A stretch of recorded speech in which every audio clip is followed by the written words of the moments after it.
रात के 9 बज रहे थे। सास और ननद अमृता को देख रही थी और अमृता उनकी आंखों में देखकर डर से थर-थर कांप रही थी। उसकी सास चिल्लाकर बोली, तुम्हारी हिम्मत कैसे हुई मेरे ही घर में ऐसा कुछ करने की? 4 दिन भी नहीं हुए मेरे घर में आकर तुम्हें, और खुद को मालकिन समझने लगी क्या? आने दो मेरे बेटे को। तुम्हारे हाथ पैर तोड़ने के लिए नहीं कहा तो मेरा नाम भी सुनैना नहीं। आज क्या हुआ क्या पता। सास जितनी निर्दयी थी उतना ही निर्दयी अपने बेटे को भी कर दिया था। हर एक नई दुल्हन अपने पति के घर आने के लिए राह देखती है, पर अमृता, वह तो उसके पति की राह भी कभी नहीं देखती थी, क्योंकि वह अपने पति से बहुत डरती थी। मन ही मन में भगवान का जाप जप ही रही थी कि उसका पति अभी घर ही नहीं आया है। पर जब तक उसका पति घर पर न आए तब तक उसे उसके सास खाना खाने नहीं देगी। इतनी निर्दयी उसकी सास ने रसोई को ताला लगाकर रखा था। ऐसा क्या हुआ था कि सुनैना अमृता को ऐसे प्रकार का दुख दे रही थी? और अमृता के पति मतलब अजय का ऐसा क्यों स्वभाव था कि नई दुल्हन होकर भी वह अपने पति की राह नहीं देखती थी? अमृता की शादी अजय से 5 महीने पहले हुई थी। अमृता को माँ बाप नहीं थे। 12वीं की पढ़ाई होते ही उसके चाचा चाची ने उसकी शादी करवा दी। अमृता की जिम्मेदारी से उसके चाचा चाची मुक्त हो गए। उसकी चाची ने उसकी शादी के बाद के त्योहार भी मनाए नहीं। उसे 4 दिन के लिए मायके में त्योहार मनाने के लिए बुलाया भी नहीं। उसकी शादी करके जिम्मेदारी से मुक्त हो गए बस। अमृता के ससुराल में उसकी सास सुनैना, पति अजय और नंदन मोनिका, जिसकी शादी पक्की करके सगाई कर दी थी, छोटा सा परिवार था। सुखी और शांतिपूर्ण गृहस्थी के सपना देखकर अमृता इस घर में आई थी। पर सपना तो सपना ही होता है। हर समय सपना सच होना कम मुमकिन होता है। उसका भी सुखी गृहस्थी का सपना तो सपना ही रह गया। अमृता की उम्र 18 की पूर्ण हो गई थी और अजय 30 का था। दोनों के बीच में 12 साल का अंतर था। सास सुनैना ने अमृता के लिए 10 नियम बनाए थे। 4 बजकर उठकर पूरे घर की साफ सफाई करना, बाद में नहाकर भगवान की पूजा करने के बाद में रसोई में जाना, हमेशा सर पर पल्लू रहना, सबसे पहले खाना ना खाना, मतलब सबके खाने के बाद ही अमृता खाना खा सकती थी। ऐसे और भी कितने नियम कायदे कानून सुनैना ने अमृता के लिए बनाए थे। अमृता को यह नियम पालन करने ही पड़ते थे, पर अभी उम्र ही क्या थी उसकी। उस वक्त उसके हाथ से अगर भूल हो भी जाती तो उसका पति या उसकी सास या फिर उसकी ननद उसे सजा देते ही देते थे। उसे मारने की भी कोई कमी नहीं रखते थे। उससे 5 साल बड़ी ननद मोनिका उस पर हाथ उठाने के लिए आगे पीछे भी नहीं सोचती थी। शादी को 10-12 दिन हुए थे। हर रोज अजय 8 बजे तक घर आ जाता था, पर उस दिन 10 बज गए थे, तब भी अजय आया नहीं था। अमृता को बहुत जोर की भूख लगी थी। उसने खुद के लिए थाली बनाई और रसोई में खाने के लिए बैठी। अभी पहला ही निवाला मुंह में डाल ही रही थी कि तभी उसकी सास ने देख लिया। उस पर उसकी सास बहुत चिल्लाई। वो अमृता से सहन नहीं हुआ। तभी अमृता बोली, वह अभी तक नहीं आए, मुझे बहुत भूख लगी थी, इसलिए खाने के लिए बैठी। सास कुछ बोलने वाली थी, तभी मोनिका आगे आई और अमृता को चांटा मार दिया। तुम्हारी हिम्मत कैसे हुई मेरी माँ के सामने बोलने की? तुम्हारे घर में तुम्हें खाना नहीं मिलता था क्या? मेरा भाई तुम्हारा पति है, उसकी राह नहीं देख सकती थी क्या?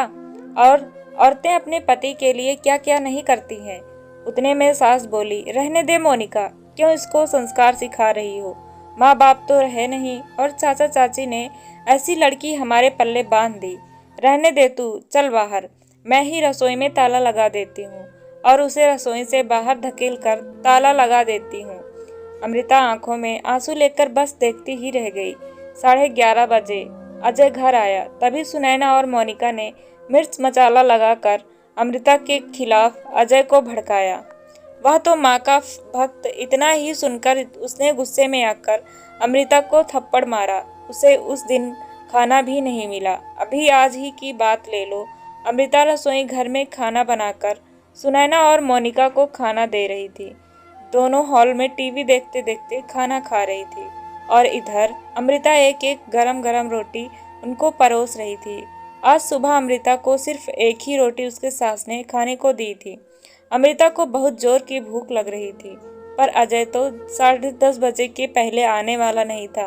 पर अमृता को भूख सहन नहीं हो रही थी। सास और मोनिका का खाना खाने के पहले रसोई घर को ताला लगाने से पहले अमृता ने जल्दी से रोटी अपने पल्लू में बांधकर रख ली। जब माँ बेटी का खाना होने के बाद उन्होंने अमृता को बाहर निकालकर रसोई घर पर ताला लगा दिया और दोनों उनके रूम में आराम करने के लिए निकल गईं। उसने पल्लू में बंधी हुई रोटी निकाली और रोटी वैसे ही बिना सब्जी के खाने लगी। रोटी खाते खाते उसके आंखों से आंसू बह रहे थे। उसका स्वाभिमान इस बात के लिए रजामंदी नहीं दे रहा था, लेकिन क्या करें, यह भी उसे समझ आ रहा था। ठीक उसी समय सुनैना कोई काम के लिए उधर आई और उसने अमृता को रोटी खाते हुए देख लिया। बस फिर क्या होगा, तमाशा चालू हो गया और उस वजह से अमृता भगवान से प्रार्थना कर रही थी कि अजय घर पर आए ही नहीं। क्या पता आज वो क्या करेगा।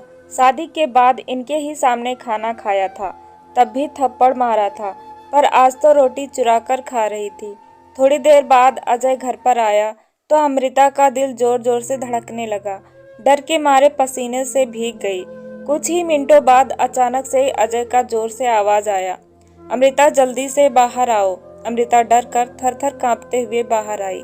देखा तो सास अभी भी शेर की तरह उसकी तरफ देखकर गुर्रा रही थी। मोनिका भी मन ही मन में मुस्कुरा कर देख रही थी और अजय, उसकी आंखें खून के जैसे गुस्से से लाल हो गई। जैसे ही अमृता अजय के सामने आई, उसने उसके बालों को पकड़ के जोर से धकेल दिया। आह! अमृता बहुत जोर से चिल्लाई। तेरी इतनी हिम्मत हुई कि तू अपने ही घर में चोरी करती है? रुक, तुझे मैं अभी दिखाता हूँ। बोलते बोलते अजय ने अपने कमर का बेल्ट निकाला और अमृता को मारने लगा। अमृता जोर जोर से रोते हुए, दर्द से चिल्लाते हुए उसकी माफी मांगने रही थी, पर उसके पति को और घर में रहने वालों 2 औरतों को उसकी दया नहीं आई। अमृता को सहन नहीं हो रहा था। तभी उसने अजय को धक्का दिया और घर के बाहर भागने लगी। तभी अरे पकड़ो उसे, बाहर कहाँ चली, सुनैना अजय को बोली। तभी अजय बोला, जाने दो माँ, भाग कर कहाँ जाएगी, कहाँ उसे पालने के लिए उसके मायके वाले हैं जो उसे संभाल लेंगे। आएगी वापस घूम के यहीं पर, जाने दो उसे। पहले मुझे खाना परोसो, मुझे बहुत भूख लगी है। अजय का बोलना सुनकर सुनैना ने अजय को खाना दिया और आज भी सभी खाने के लिए बैठे, पर अमृता की याद किसी को भी नहीं आई। बाद में थोड़ी देर बाद अमृता घर में आई। उसे देखकर तीनों राक्षस जैसे हंसते हंसते उसके सामने खड़े हुए। आ गई क्या वापस महारानी? क्या हुआ, मायके वालों ने घर में नहीं लिया? सुनैना ने उसे टोंट मारा। तभी अजय उसे बोला, जब तक तुम मेरे पैरों पर अपनी नाक नहीं रगड़ती तब तक मैं तुम्हें घर के अंदर नहीं आने दूंगा। मुझे धक्का देकर चली गई थी ना? हाँ भैया, इतनी जल्दी से माफ़ मत करना। अब अगर इसे माफ़ किया ना तो कल यह सिर पर चढ़कर नाचने लगेगी। ऐसी लड़की का क्या भरोसा? अरे भरोसा तो अभी हमें तो तुम पर भी नहीं हो रहा है। जो अभी अपनी भाभी का सम्मान नहीं कर सकती, वह लड़की हमारे घर का क्या मान बढ़ाएगी। अचानक अमृता की पीठ के पीछे से मोनिका के होने वाले ससुर की आवाज़ आई और वह अंदर आए। उन्हें देखते ही तीनों के चेहरे का रंग ही उड़ गया। अरे समधी जी, आप कब आए? सुनैना साड़ी ठीक करके माथे पर पल्लू लेकर बोलने लगी। उसी वक्त आया जिस वक्त आपकी बहू रास्ते से डरकर इधर से उधर भाग रही थी। अच्छा हुआ अभी से ही तुम्हारा असली चेहरा हमें दिख गया। मैं आया नहीं तो हमारे घर की बर्बादी हो गई होती। अगर ऐसी बहू हमारे घर आई होती तो मोनिका के होने वाले ससुर उसकी तरफ हाथ दिखाकर बोले, नहीं नहीं, आपको कोई गलत फहमी हो गई है पापा। आप अंदर तो आइए, मैं आपको सब समझाती हूँ। मोनिका ऐसे बोली तो उसके ससुर बोले, कौन से पापा, किसके पापा? माफ़ करो हमें, हम अब आपके साथ कोई भी रिश्ता नहीं करना और जो आपको समझाना है ना वो बाहर खड़े पुलिस को बताना। अचानक पीठ के पीछे से पुलिस अंदर आई। पुलिस को देखकर उन तीनों की बोलती ही बंद हो गई। क्या बोले कुछ समझ नहीं आ रहा था। तभी सुनैना नरम आवाज से अमृता को बोली, अरे बहू, छोटी बात पर कोई पुलिस को बुलाता है क्या? छोटी सी गलतफहमी हो गई थी ना। और ऐसी छोटी बड़ी परीक्षा हर एक औरत को शादी के बाद देनी ही पड़ती है। और यह तो तुम्हारा ससुराल है ना, ससुराल वालों का मान रखना तो तुम्हारा कर्तव्य है ना बेटा। माफ़ कीजिए सासू जी, मुझे ऐसी परीक्षा देने का कोई शौक नहीं है। मैंने शादी थप्पड़ खाने के लिए नहीं की थी। और यह कैसा ससुराल जहाँ मुझे रोटी भी चुरा कर खानी पड़ती थी। आपने मुझे कमज़ोर समझा था क्या? मेरा मायका नहीं है पर मैं कमज़ोर नहीं हूँ। अभी यही संस्कार अपने बच्चों को जेल में देना। अंत में पुलिस ने उन तीनों को पकड़कर जेल के अंदर डाला। मोनिका की ससुराल वालों ने शादी तोड़ दी और अमृता को एक स्वयं सेवक संस्था ने आगे जाने का मार्ग दिखाया। अमृता संस्था के साथ में काम करके लोगों को घर में होने वाली घरेलू हिंसा के बारे में जागरूकता फैलाने लगी। उसने अभी सही मायने में जिंदगी की नई शुरुआत की थी। दोस्तों, क्या अमृता ने सही किया? कमेंट में अपनी राय जरूर दें।